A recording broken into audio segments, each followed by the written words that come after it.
Hello everyone, welcome back to another episode of Rslash Tales from Tech Support. In today's episode, come fix it at lunchtime. When the error is maybe a bad UI?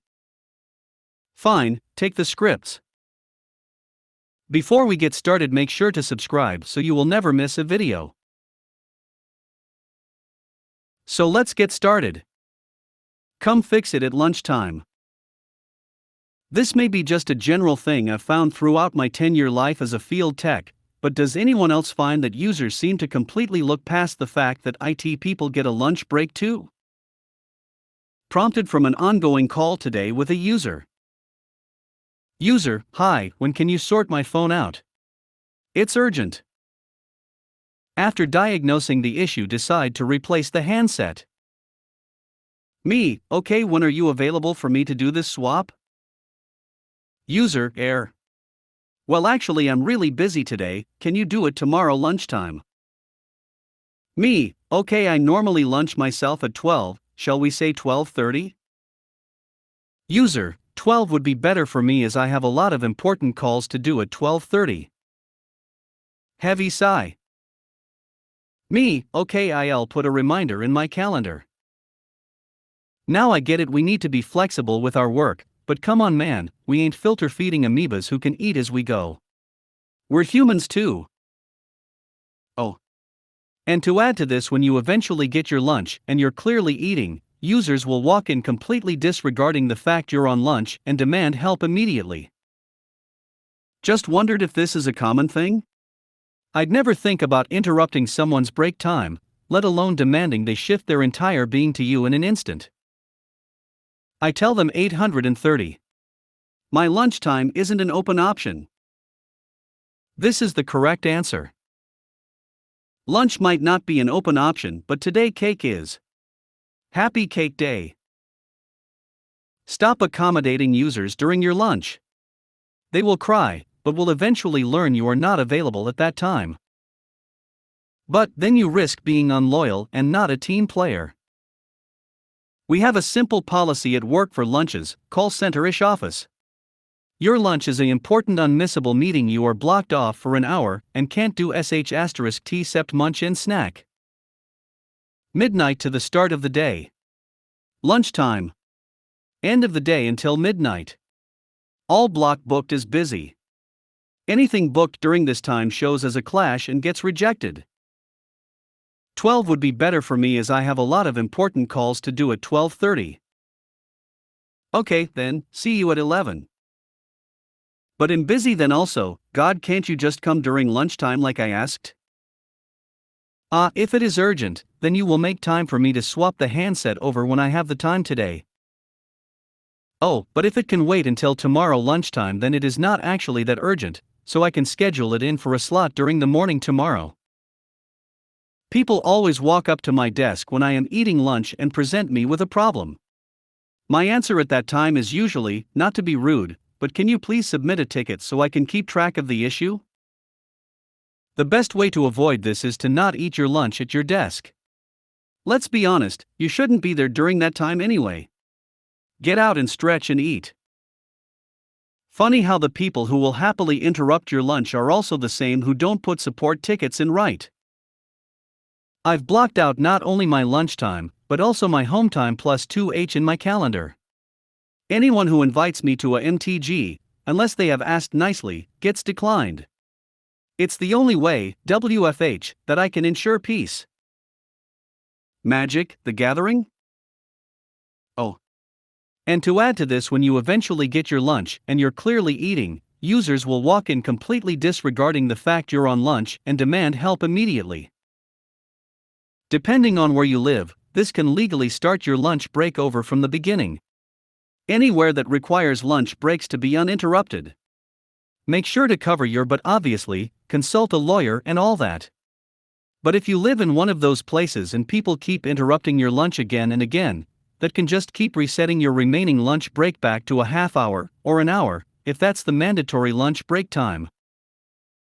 Oh, I'm sorry, I already have time blocked out in my calendar for 12, and am not available. I can do it at 11:30 or 1 o'clock, but someone else has inconsiderately already taken up my lunchtime spot. That person is me. I sort of had this problem with a few self-entitled users. But you have to put your foot down.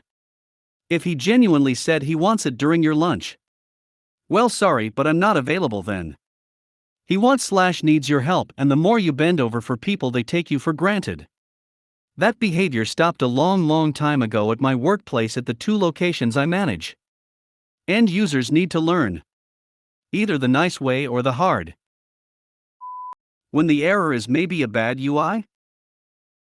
I work integration support for a healthcare software company. I worked with a customer on Friday to verify that data regarding patients is flowing to our cloud server as expected. I told them that I'd keep the case open until today for them to verify the dashboard they look at looks fine, and to let me know if they have any further questions/concerns. Customer emails me today with 2 screenshots along with the question, what do I do about this error? I look all through the screenshots, and there's no error anywhere. There's a shot of the interface engine, what I'm most familiar with, and nothing out of the ordinary is there. Then there's a shot of the dashboard, which I never look at because my area of concern is getting data from them to us. Not what it looks like once the dashboard shows the breakdown of the data. I email her asking what error she's seeing. She highlights the word error at the top of a pane where the field says no data available in table. Next to it there is a similar pane showing unprocessed jobs and again, no data available in table. I double check with one of the folks who looks at these dashboards every day to make sure I'm reading this right because I know that the data has all uploaded. And yeah, that's just the header on a pane where errors would be displayed if there were any. Back in the late 90s I learnt that you only display errors if there are errors.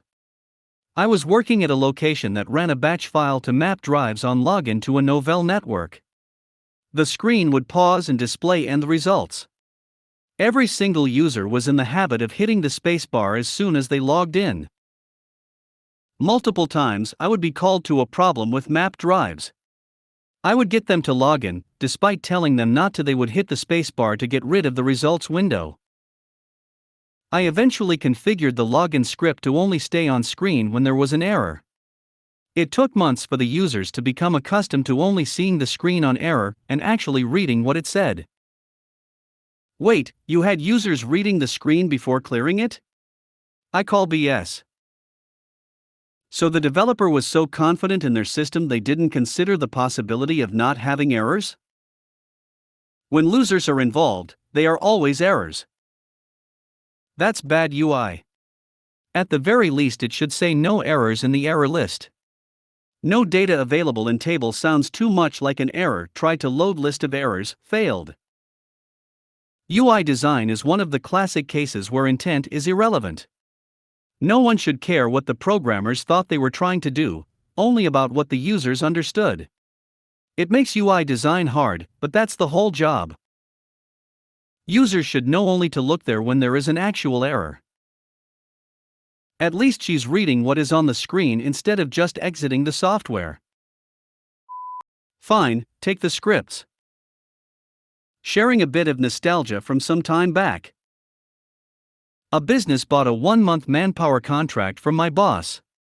The job is simple but tedious. Deploy 200 laptops with their customized Windows Vista Business SP1 image, record the serial numbers, rename the computer, join them to AD, install drivers and any additional software required, and mount a bunch of network drives. Arrived at the customer's office, and was introduced to their IT person doing all the steps manually. As in, turning the laptop over to see and record the serial numbers on Notepad, renaming and joining the computers to AD using the system window, and adding the network shares with the map network drive option in Explorer. Watching this was aggravating, so it was time to get creative. As a Linux user back then, I'm not one anymore. Best decision ever, but that's a story for another time. With zero experience in managing and supporting Windows deployments, I started experimenting with writing bat files on the side because I was very certain that at least some of the stuff could be automated. In the meantime, their IT person was complaining of slow progress. After some trial and error, I had 2 crude but usable scripts ready to go on day 3. The first script would create a persistent map for the required network drives, rename the computer, join it to AD, and then reboot the laptop in that order. The second script retrieves the serial number and the new computer name, map a network share to the IT department's shared folder, append that info into a .txt file I created for this purpose, and then remove this mapping. The drivers and additional software still needed manual installation, but it was nothing compared to the time saved and the laptops all done by the end of the second week. Since there was still 2 weeks left to the contract, I was redeployed as their general IT support. Isn't that what the IT person there is paid to do? Noticed a pattern after a few days. Common problems there include network shares and shared printers randomly disconnecting and refusing to reconnect. Out comes another 2 scripts, one to remove all mapped network drives and then reconnect to them again, another to do the same for the printers. Thus I never had to leave my seat for a good portion of the time. Just take the fault call, get the details, make minor changes to my scripts, remote into the user's computer, load the scripts, check the results, and out I go. When the contract finally concluded, the IT person insisted that I leave the scripts behind because they were considered company property. Didn't want to raise a stink and complied. Boss wasn't pleased, but I didn't care. After all, if a person who worked on Windows computers their entire life couldn't be bothered to learn basic automation while a third-party contractor with minimal Windows sysadmin experience was able to crank out a bunch of scripts in 3 days, it's a safe bet that this fellow wouldn't have the know-how to edit and use them effectively. You know that we're going to need the tale of why you're no longer a Linux user. Depends on the person. You're probably right, but as someone who had 17 years experience working on Windows, I'd have used your scripts to learn. I would have used OP to learn. I used to compile scripts too. However, I would do it while at home and bring them into work. That way they were my scripts, I was not on company dime while creating them, which the timestamps would show. However, nowadays most proactive companies will ring alarm bells if you bring scripts to run, as they can be a source of security issues. So a script to be accepted by the company has to be made as part of a company's dime. Then it's absorbed into the whole Borg collective that is the wacky races we call IT. Some companies, as far as I know, have clauses in their employment contracts that claim ownership of anything their employees create, whether on the clock or not, whether it's related to their job or not, or even whether it's related to the company's field of expertise or not. Just because someone has a 2 doesn't mean they can use it. Like an L key? Her. My joke is dumb, not the typo. Nice, I had a similar experience in the Windows 95 era where I introduced an organization to Ghost software and later to a hard disk copy machine, and some other deployment software to install additional software packages of which I forgot the name, as a contractor.